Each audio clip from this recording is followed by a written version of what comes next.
આ પાર્ટ 2 છે વિડીયો માટે.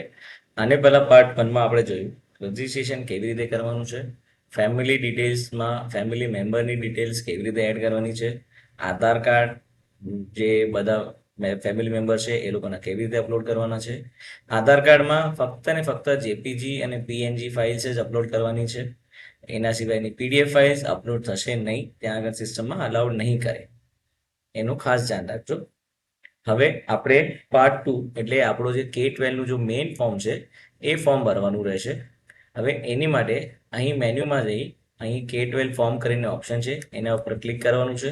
એટલે આ ફોર્મ અહીં આપણને દેખાશે. અહીંયા આગળ જે આ વિદ્યાર્થીનું નામ છે, જે વિદ્યાર્થી હશે અને જે એલિજિબલ છે સ્કોલરશિપ મેળવવા માટે, એ જ વિદ્યાર્થીઓના નામ અહીં દેખાશે. હવે જે અને અહીંયા આગળ તમારા બે છોકરા હોય કે જે પણ હોય એનું નામ અહીં દેખાશે તમને ઓટોમેટિકલી.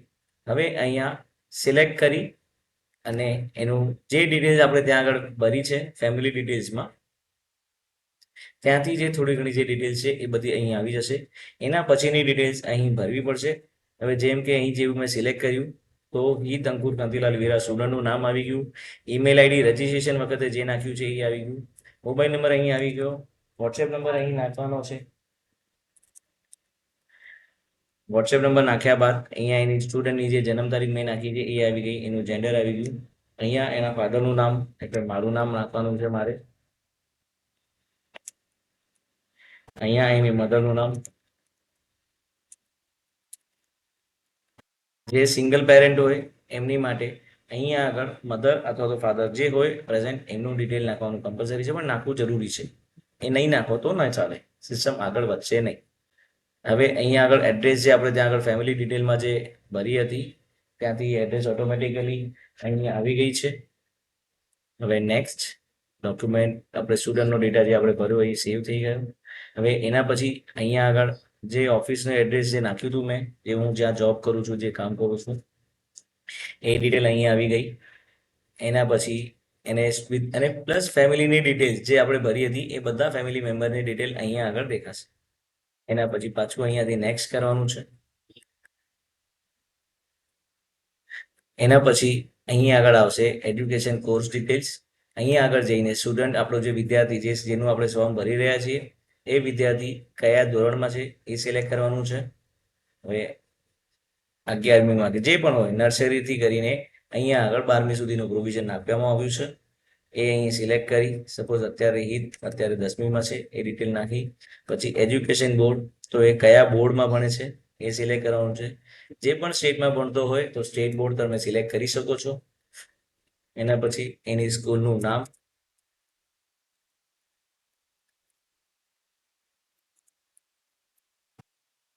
પછી અહીં સ્કૂલનું એડ્રેસ,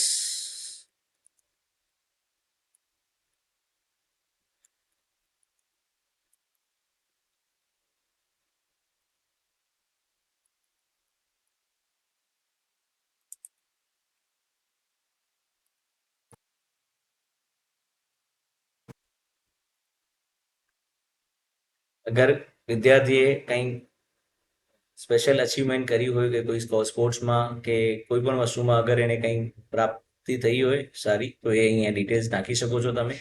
કમ્પલસરી નથી, નાખ્યું હોય તો નાખી શકો છો. માઇનોરિટી માટે એપ્લાય કર્યું છે તમે, અગર ગવર્મેન્ટ માઇનોરિટી માટે અગર એલિજિબલ થતા હોય, 11મી 12મી વાળા ગવર્મેન્ટ માઇનોરિટી માટે એલિજિબલ થાય છે, એમને અહીંયા આગળ યસ કરવાનું રહેશે. પછી આપની ટોટલ એને ગયા વર્ષે કેટલા પર્સન્ટેજ આવ્યા હતા એની ડિટેલ ભરવાની છે અહીંયા આગળ.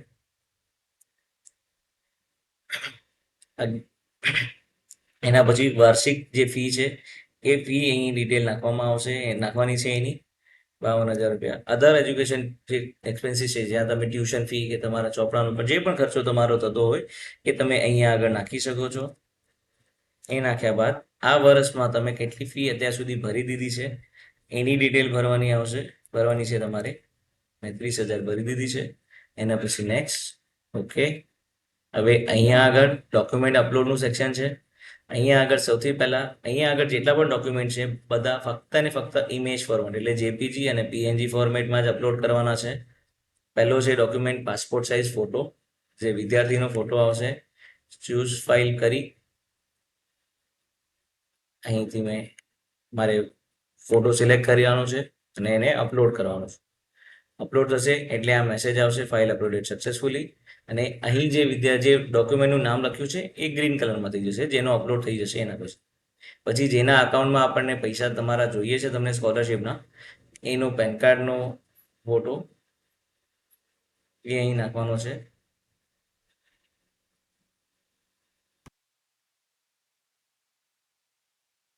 અપલોડ કરવાનો. એના પછી લાઇટ બિલ,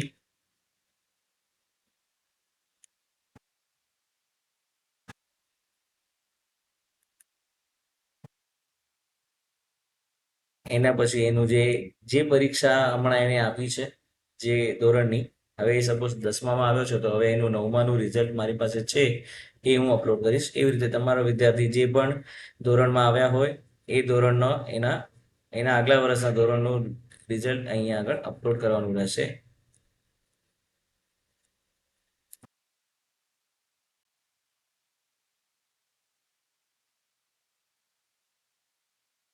એના પછી અહીંયા આગળ લેટેસ્ટ યર ફી રિસીટ, આ વર્ષે જે ફી ભરી છે એની ફી રસીદ હોય તો એ, નહીં તો સ્કૂલમાંથી તમને ફીનું સ્ટ્રક્ચર મળ્યું હોય, બંનેમાંથી કોઈ પણ એક વસ્તુ તમે અપલોડ કરી શકો છો અહીંયા આગળ. હવે અહીં મેં ફી રિસીટ મારી પાસે છે, હું ફી રસીદ અહીં ભરી નાખું છું, અપલોડ કરું છું, અપલોડ. હવે એના પછી કેન્સલ ચેક, જે એકાઉન્ટમાં મારે પૈસા જોઈએ છે એ એકાઉન્ટનો હું કેન્સલ ચેક અહીં અપલોડ કરીશ, કે જેનાથી અગર મારું કાંઈ પણ ક્વેરી હોય તો અહીંયા આગળ રિઝોલ્વ થઈ શકે, બેંકને રિલેટેડ, જ્યારે બેંકમાં પૈસા ના આવે એ માટે. હવે અહીંયા આગળ કેન્સલ ચેક મેં એક અપલોડ કરી નાખ્યો, સિલેક્ટ કરી ચૂઝ કરીને અપલોડ કર્યો. હવે એના પછી અહીં બધા જ ડોક્યુમેન્ટ જે મેં અપલોડ કર્યા એ બધા ડોક્યુમેન્ટ અહીં મને દેખાઈ રહ્યા છે. મારે કોઈ પણ ડોક્યુમેન્ટ ઓપન કરીને જોવું હોય તો અહીંયા આંખનું બટન છે, એના ઉપર હું ક્લિક કરીશ એટલે મને અહીંયા આગળ એ વસ્તુ દેખાશે, જે ડોક્યુમેન્ટ મેં અપલોડ કર્યું છે એ અહીં દેખાશે. આ ફોર્મ ડમી ફોર્મ છે, આ ટ્રાયલ માટે ભરવામાં આવ્યું છે એટલે એમાં ઓરિજિનલ ફોટા નાખી નાખે, બાકી તમારે જે એના વિદ્યાર્થીઓના જે ઓરિજિનલ ફોટા હોય એ જ નાખવાના છે. પછી નેક્સ્ટ. ઓકે, પછી અહીં બેંક ડિટેલ પૂછો છે, do you want to fetch bank details from family data. તો એના રીતે તમે ફેમિલી માસ્ટરમાં જ્યારે તમે રજીસ્ટર કર્યું ત્યારે જે ફેમિલી ડિટેલ વખતે તમે જે બેંક ડિટેલ નાખી છે અહીં ક્લિક કરશો તો એ બેંક ડિટેલ અહીં આવી જશે. એના પછી નેક્સ્ટ. ઓકે, એના પછી ડિક્લેરેશનમાં જે હેડ ઓફ ધ ફેમિલી છે એમનું નામ અહીંયા ઓટોમેટિક આવશે. સબમિટ હજી ફોર્મ થયું નથી એટલે એનું સબમિશન ડેટ અને ટાઈમ બાકી છે અહીંયા આવવાનું. ફોર્મ સબમિટ એપ્લિકેશન બટન ઉપર ક્લિક કરવાથી તમને કન્ફર્મેશન માટે પૂછશે, are you sure you want to submit application. આ યસ કરવાથી ફોર્મ સબમિટ થઈ જશે. સબમિટ કરવાની પહેલાં એક વસ્તુ ચકાસી લેવી કે જે student details, form family details, current education course details, document upload, bank details, declaration, આ બધા ઉપર ગ્રીન ટિક તમારું આવી ગયું છે એટલે તમારા બધી જ ડિટેલ પ્રોપરલી ફિલ થઈ ગઈ છે. એના પછી ફોર્મ સબમિટ ઉપર ક્લિક કરી અને અહીં યસ કરશો.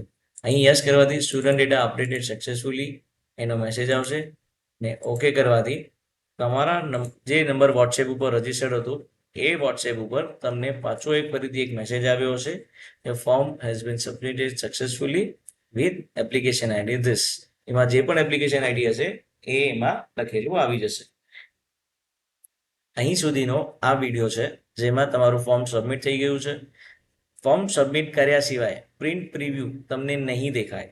જ્યારે આ ફોર્મ સબમિટ થઈ જશે, હવે આ જે મેસેજ આવ્યો છે અને હું ઓકે કરીશ, એના પછી જ તમારો ફોર્મ જે સબમિટ થયું છે અને તમારે અગર પ્રિન્ટ આઉટ પણ કાઢવી હોય કે પ્રિન્ટ પ્રિવ્યૂ જોવું હોય તમે શું ભર્યું છે એ પણ તમે એના પછી જ જઈને જોઈ શકશો. ફોર્મ સબમિટ થયા પછી ફોર્મ સબમિટ કર્યા વગર પ્રિન્ટ પ્રિવ્યૂ આવશે નહીં.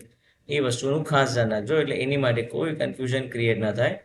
હવે આ તમે ફોર્મ જોઈ શકો છો. આજે મેં ફોર્મ અહીંયા અત્યારે ભર્યું હતું, એ ફોર્મની પીડીએફ ફાઇલ અત્યારે ડાઉનલોડ મેં અત્યારે ઓપન કરી છે.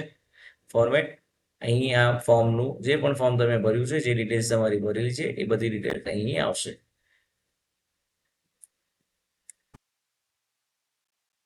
અને આ અત્યાર સુધીનો જે વિડીયો આપણે બનાવ્યો, અહીં સુધી આપણે ફોર્મ સબમિટ કરી દીધું છે. હવે આ એપ્લિકેશન તમારા એપ્લિકેશન તમારા ગામના મહાજન પાસે જતી રહી છે. હવે એ લોકોની પાસેથી જ્યારે પણ અપડેટ આવશે ત્યારે તમે સમય અનુસાર તમને વોટ્સએપ પર મેસેજ આવશે. અને એ તમે જો અને છતાં પણ તમારે અગર લોગિન કરીને અહીં જોવું હોય તો અહીં બેક ટુ ડેશબોર્ડ પર જઈ અહીં આગળ અત્યારે તમે જોઈ શકો છો અત્યારે એક એપ્લિકેશન અહીં આગળ ઊભી છે, એપ્લિકેશન યર 2025 ફોર્મ નંબર 4 અને હિત અંકુરવીરા અહીં આગળ નામ દેખાઈ રહ્યું છે. જેવું ગામના વિલેજ મહાજનવાળા તમારું ફોર્મ રિવ્યુ કરી લેશે એટલે સ્ટેટસ અને બધું ડિટેલ્સ અહીં આગળ અપડેટ થવા લાગશે. થેન્ક યુ, ધન્યવાદ, જય જિનેન્દ્ર.